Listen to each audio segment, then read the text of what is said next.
Welcome to the Great Detectives of Old Time Radio. From Boise, Idaho, this is your host, Adam Graham. If you have a comment, email it to me, box13@greatdetectives.net.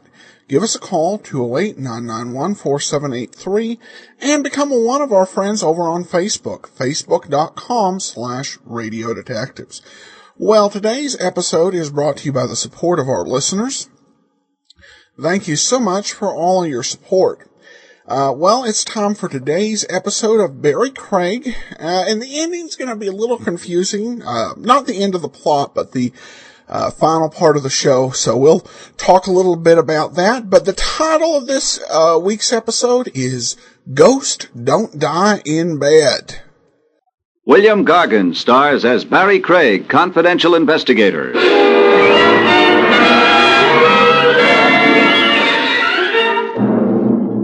Murderers, by and large, probably lead very dull lives. But there's no doubt about the way most of them wind up. It's electrifying.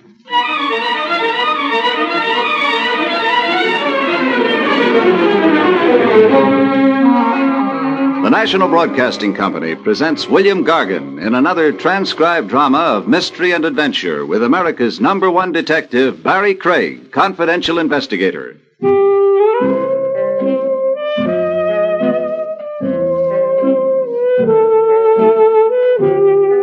Barrie Craig speaking. An office in a shabby old building on Madison Avenue isn't the ideal place to spend the summer. It isn't ideal for fall, winter, and spring either. But if you're a confidential investigator, you settle for considerably less than the ideal. When the phone rings, though, you hope. 9 times out of 10, it's only the phone company testing your reflexes. The 10th time... Craig? Barrie Craig? Speaking. This is Mark Reed, Barrie. Mark, I haven't heard from you. Listen, I don't have much time. Can you get down here right away? Well, get down where? My house. The old tower house. It's right outside Dorning. That's upstate. Well, I've driven through Dorning. But don't drive. There's a train at midnight. Faster. Well, what's my hurry? Take that train. Tonight, please, Barrie. But why? I can't say any more. So long. Mark.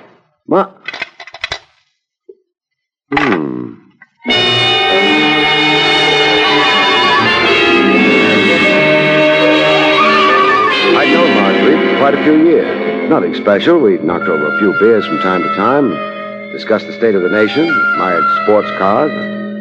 I'd never figured him for an especially imaginative type. On my way over to the station, I tried to tell myself it was just a fancy way of inviting me to spend a weekend in the country. But then, why had there been terror in his voice? Ticket, please. Well, here you are. Getting off at Dorning, huh? That's right. Now, why do conductors always punch tickets and then keep them? Well, we don't, actually. Except when the passenger is getting off at the next scheduled stop. That's me. How long before we get to Dorning? Hour or so? Train's kind of empty. Late run, don't get many people. Makes it nice and quiet and dull. Moon shining. Well, who does that help? Observation platform, back of the train. Well, that's nice. Gives you a better view of nothing. I wouldn't say that. Oh? Blonde girl back there, too. Been there ever since we pulled out of the city. Now, conductor. Oh, I ain't trying to promote romance. I'm a little worried about her. Why? The way she looked. Frightened, sort of. In fact, she stayed out there all alone for hours now. Oh, it doesn't have to mean anything. Oh, that's why I didn't take any official notice. But I'm still worried. Maybe I'll go back and see if the moon looks the same from the observation platform, huh? Well, I think that might be a good idea. Only, one thing I maybe ought to tell you. What's that? She was carrying her ticket in her handbag. When she opened it to get the ticket, I noticed she was carrying something else in that handbag. What? A gun.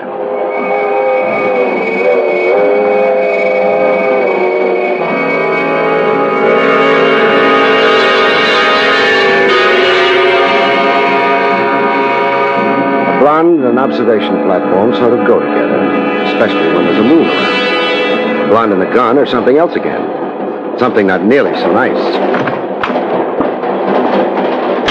Oh, I'm sorry. Don't move. Don't come any closer to me. Okay. You don't need a gun to keep me off. It's pointing right at you. I know how to use it. You might try using your brains instead. Don't try. I'm not trying anything. All I am is a passenger on this train. Sure, you'd have to say that. I never saw you before, and I'm sure you never saw me before. I never saw the man who tried to kill me before either. Tried to kill you where? Back in town? But you did see him. Well, not really. It was dark. He was in a car. He shot at me. Well, what did the police say about it? I didn't go to them. I had to make the train. Why am I telling you this? I inspire confidence in small children. I'm not a small child. You're acting like one. If you let me reach into my breast pocket, I'll show you my credentials. Credentials? Yeah, my name's Craig. I'm a confidential investigator. You get your credentials, but you be careful. Oh, I'll be very careful. Now, nothing lethal about a card case, wallet. I'll dump them on a chair here, and then I'll move away. Now, you could look at them without disturbing your aim. All right. Barrie Craig. Yeah. I'm sorry. Forget it. Now, put the gun away. Yes. Good. Now, what's your name? Ruth Adams. How do you do? And why would anyone be taking pot shots at you? I don't know. Any attempts on you before tonight? No. Well, what's special about tonight? This train trip? Maybe. I've never gone up before. Gone up to where? Dawning.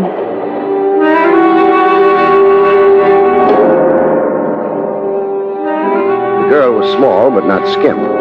She was pleasant to look at, or would have been had she not been suffering from complete panic. The fact that she was getting off at Dawning might have been a coincidence. I found out back in the club car. Another drink? No, thanks. I feel a lot better already. Fine. Now, you're getting off at Dawning. Yes. And then you're going on to the Tower House. Oh. But don't freeze up. My knowledge isn't necessarily guilty knowledge. Or why the old Tower House? My uncle lives there. It's his house. Mark Reed? You know him? Well, he's the reason I'm on this train. He phoned me, wanted me to come out immediately. Well, I got a telegram from him. It was surprising because I hadn't seen him since I was a baby. He had a fight with my father. And your mother was his sister? Yes. Is she alive? No, she died years ago. And your father? He's dead, too. Don't think I'm just being nosy. I'm trying to find a pattern in... you know if your uncle has any other relatives besides yourself? Alive? No. Uh-huh. Well, have you found that pattern? The beginnings of one, maybe. The rest will have to wait until we get to the house, which won't be long now.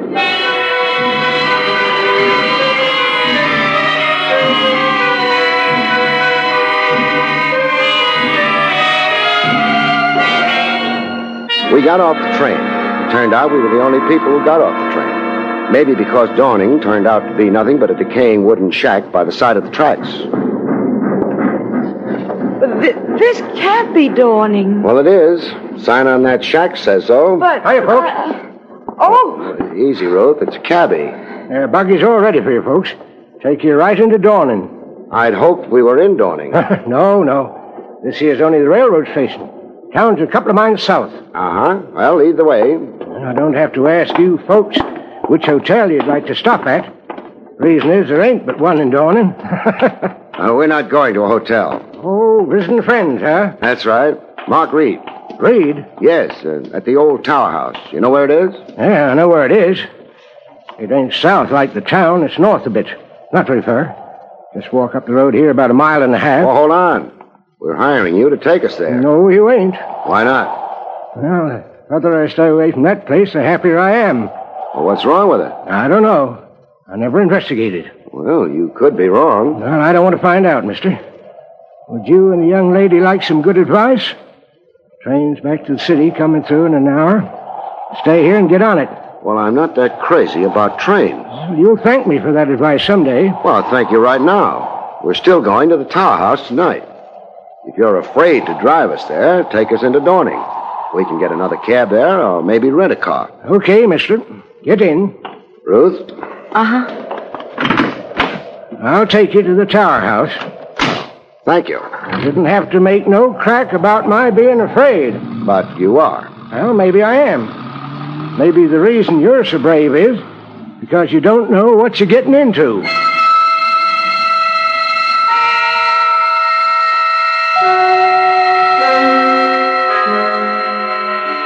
I didn't know, but I didn't have to be brave about anything. I was going to visit an old friend in the country, that's all.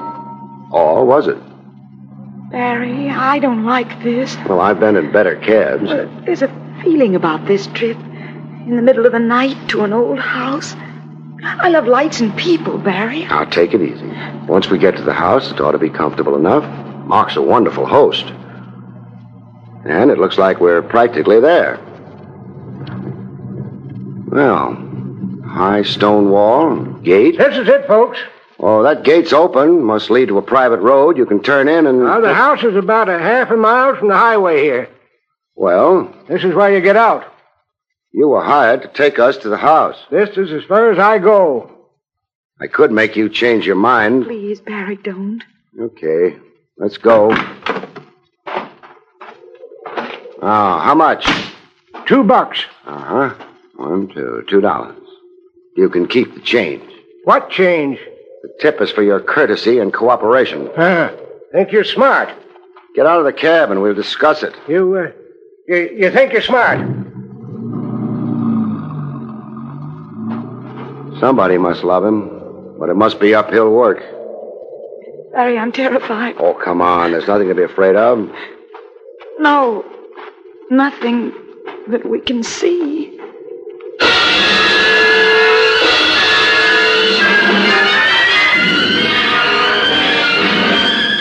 It wasn't too pleasant a half mile. The girl was frightened. The wind was blowing up. There'd be rain soon. The darkness was complete, and I didn't have the beginning of an idea of what we might be walking into. I don't like that. The thunder? It was so loud. Who knows what it might wake up. No.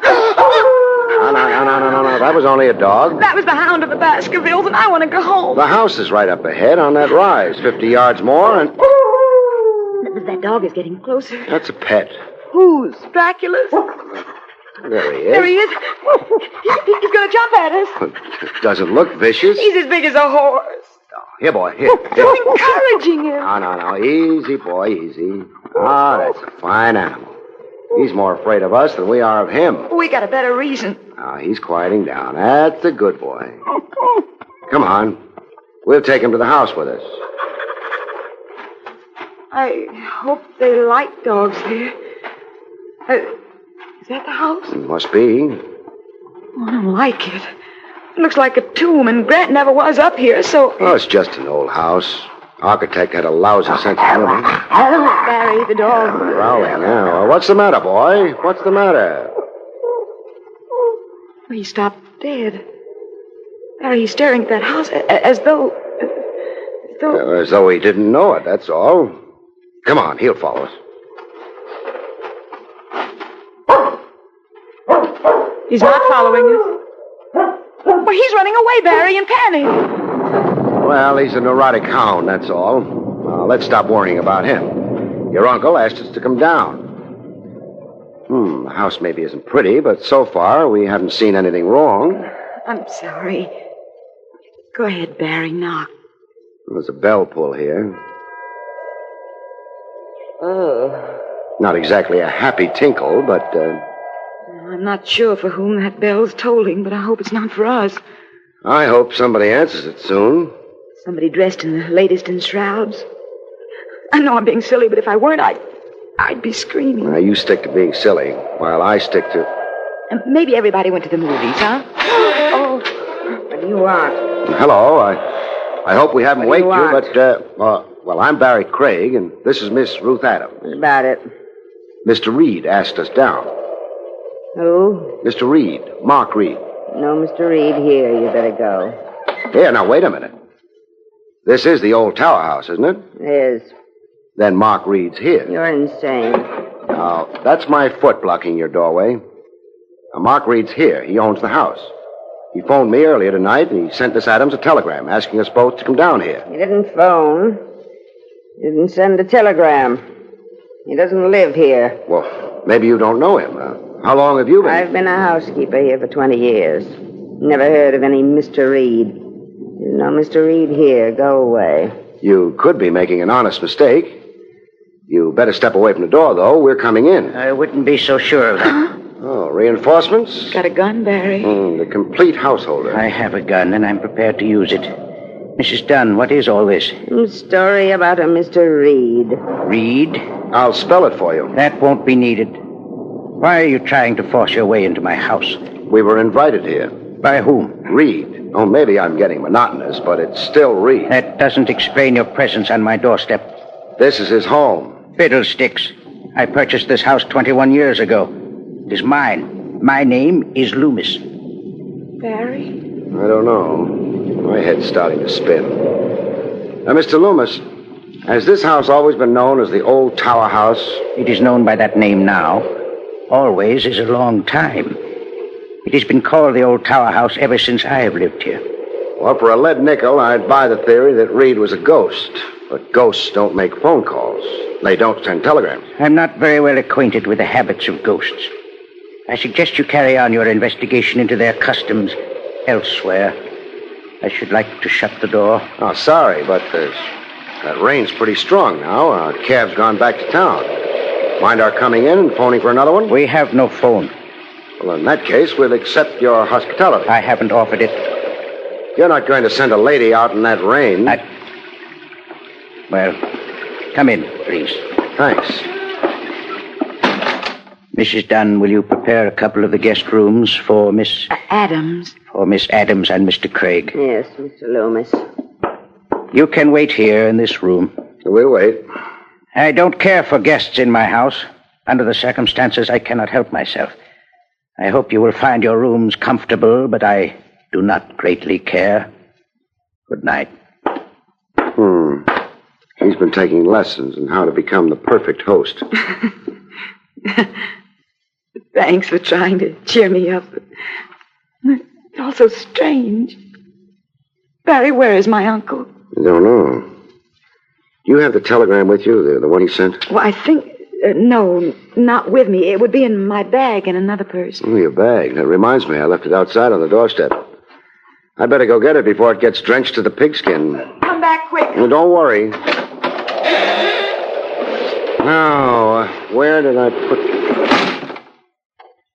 For the second time that night, I was out on Mr. Loomis's doorstep. I began to feel like little Eva heading the wrong way. Well, that didn't work. It would have to be the bells again.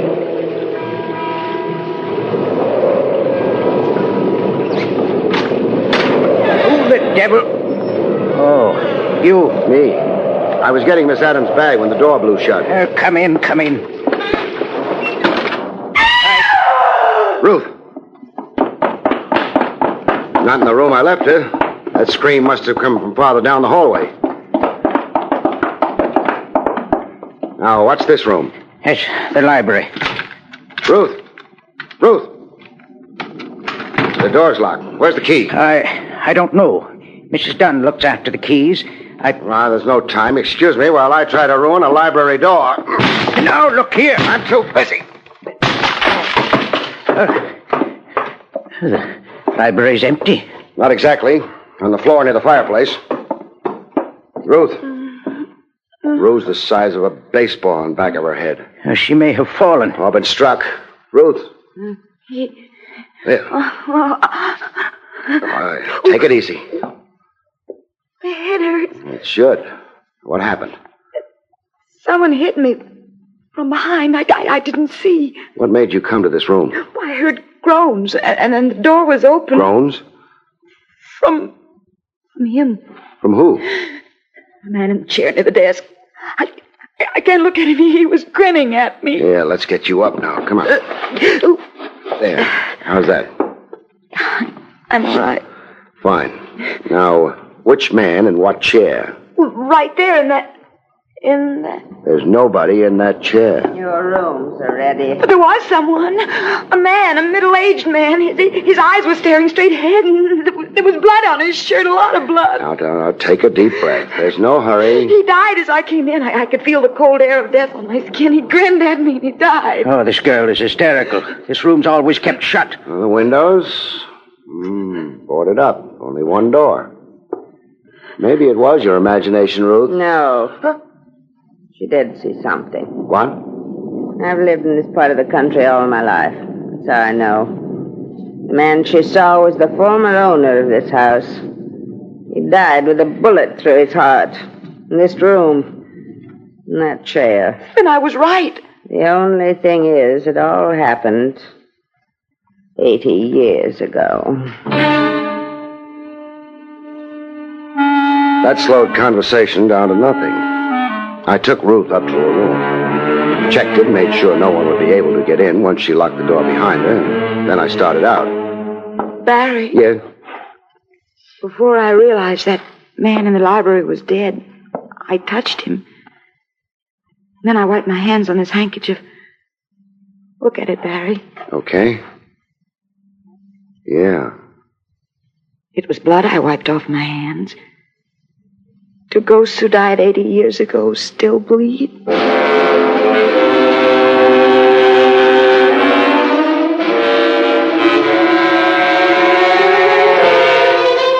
I didn't have a good answer for that. I just made sure she locked her door, and I went off to my room and tried to sleep. I had my troubles. I was glad when morning arrived, along with the eggs, bacon, and coffee. Well, it's a nice breakfast, Mrs. Dunn. Yes, sir. I trust you slept well, Miss Adams? Yes, I slept well. Yeah, good. That will be your taxi, Mr. Craig. Well, right on time. Glad he let us finish breakfast. You ready, Ruth? I'm ready. All right. Thanks for your hospitality, Mr. Loomis. Not at all. We'll find our own way out.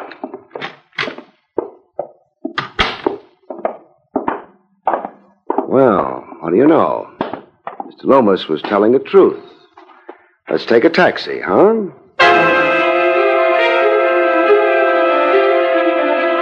We got into the cab and drove away. It took a little longer for Ruth to start worrying about it than it had taken me. Barry, the cab driver, it's the same one as last night. Yes, quite a happy coincidence. Coincidence? Keep your voice down. No coincidence at all. Our boy up front is working dirty hand and glove with dear Mr. Loomis. How do you know? Oh, we found out last night there was no phone at the house. How did Loomis manage to get a cab out here so early in the morning? Oh. Then after he tried to frighten us away from the tower house, the cab driver stayed here. Uh-huh. Shh. What are you going to do with that gun? Apply the back end of it as soon as he slows up for the turn. Like this. I hadn't any choice. He disapproved of our low-voice conversation. He was reaching for his own gun when I lent him mine, behind the ear. The car stalled, which was nice. I tied him up, dumped him at the side of the road, and went back to the old tower house. The dog, he's crying, Barry. Yeah, around the side of the house, at the cellar door. Oh, he's running away. Probably decided we're friends of Mr. Loomis. This is what he was listening to from the cellar. That sounds like digging. Let's go down and check.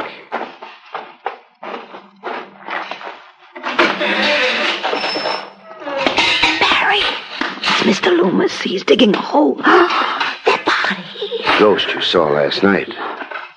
That's Mark Reed, Ruth. And what Mr. Loomis is digging is a grave. Isn't it, Mr. Loomis? Huh? No comments? Or have you been working too hard? Get out of here. I don't think so. Why did you murder Reed? I didn't.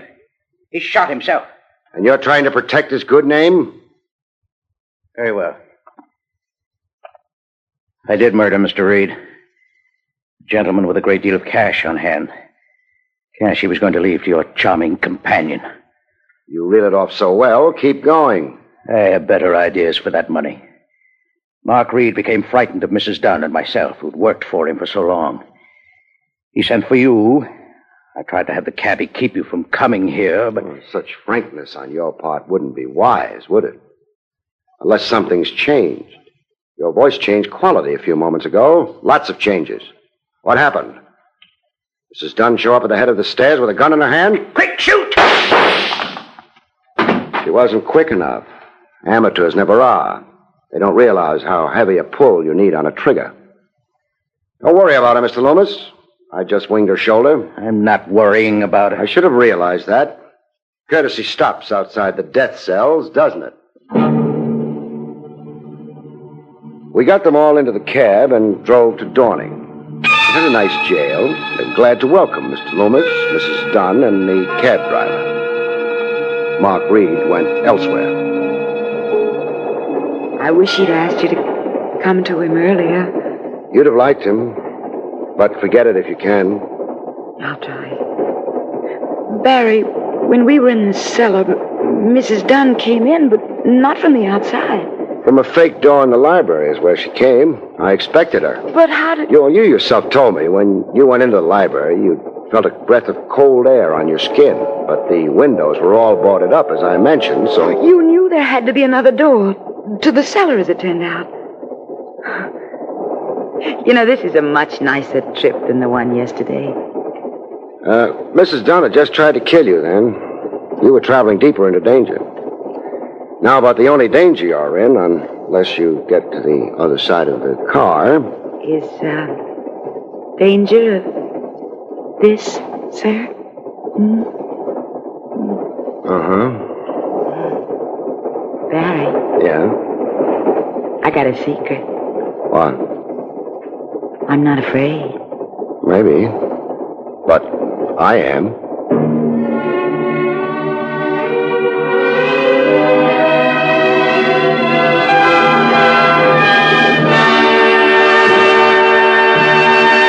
Next week's story is called The Corpse That Couldn't Swim.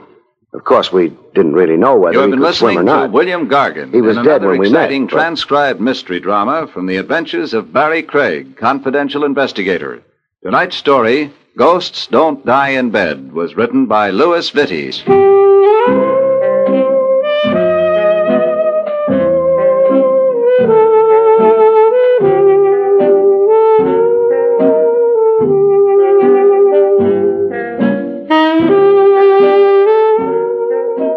We regret that with the program you have just heard, we conclude the present Barrie Craig series. We hope you have enjoyed them, and we look forward to bringing them to you again sometime in the not-too-distant future. We would like to call your attention to the fact that next week Dragnet changes time of broadcast, and also that next week Lux Radio Theater joins the NBC network on Tuesday night for your better listening pleasure. Consult your local newspaper for the time of broadcast of the Lux Radio Theater over this NBC radio station.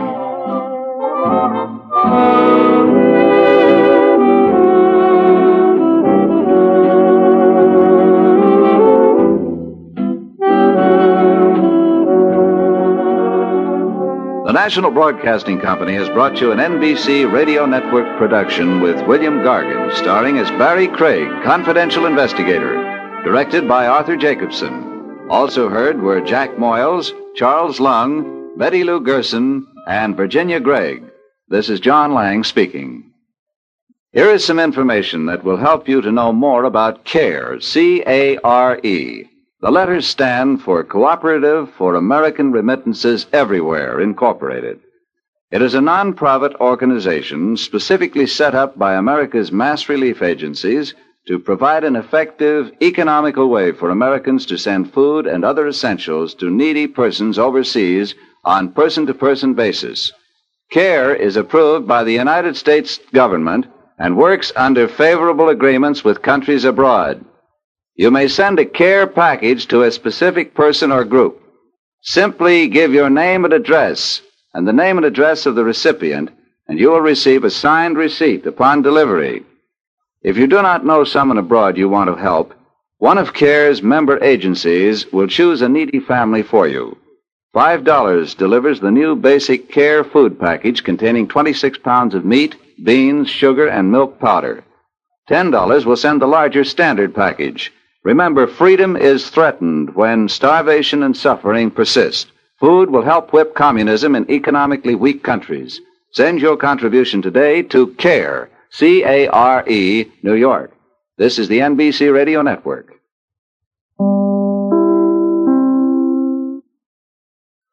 Welcome back. I love this episode. Betty Lou Gerson turned in just a fantastic performance as the young heiress in this episode. And once again, Barrie Craig continues to produce some of the best old-time radio mysteries. Now, that ending was a little bit confusing, and this is one situation where being transcribed can be a bit of a disadvantage. At the end of the show, Gargan announces the title of the next episode, but in between the episode being recorded and the episode being aired, the network made a decision to end the current series. Now, usually when you hear, this is the end of the series and we hope to bring it to you again, those hopes are never quite realized. With Barrie Craig, that's not quite the case. We still have quite a few episodes to go through, and I'll tell you a little bit about the next series next week. Of course, the acquisition of the Lux Radio Theater was a huge, it was an important coup for NBC. It would have been more important earlier in the existence of the Lux series. But this was the end of the golden age of radio approaching, and Lux would actually only be on the air on NBC for one season after spending 19 years over on CBS. Well, now we turn to listener comments and feedback. Robin email says, I enjoy your podcast a lot. I noticed in the Barrie Craig series that the police arrived sounding a horn instead of a siren. Is that historically correct? Well, thanks for the question, Robin, out in Tucson. My research on the topic indicates that horns have historically been used by police departments, and I think that that much is true. Was it used by the New York Police Department when Barrie Craig was being recorded? That I don't have any specific information on, but yes, they have been used in years past by police, fire, and ambulances. I received another email, this one from Jeffrey, who says he's enjoying the app immensely. My present favorites are Sherlock Holmes, Agatha Christie, and Barrie Craig. My least favorite is Let George Do It. Well, thanks so much for your feedback. It's much appreciated. That will, and thanks for listening out there. Well, that will actually conclude today's episode.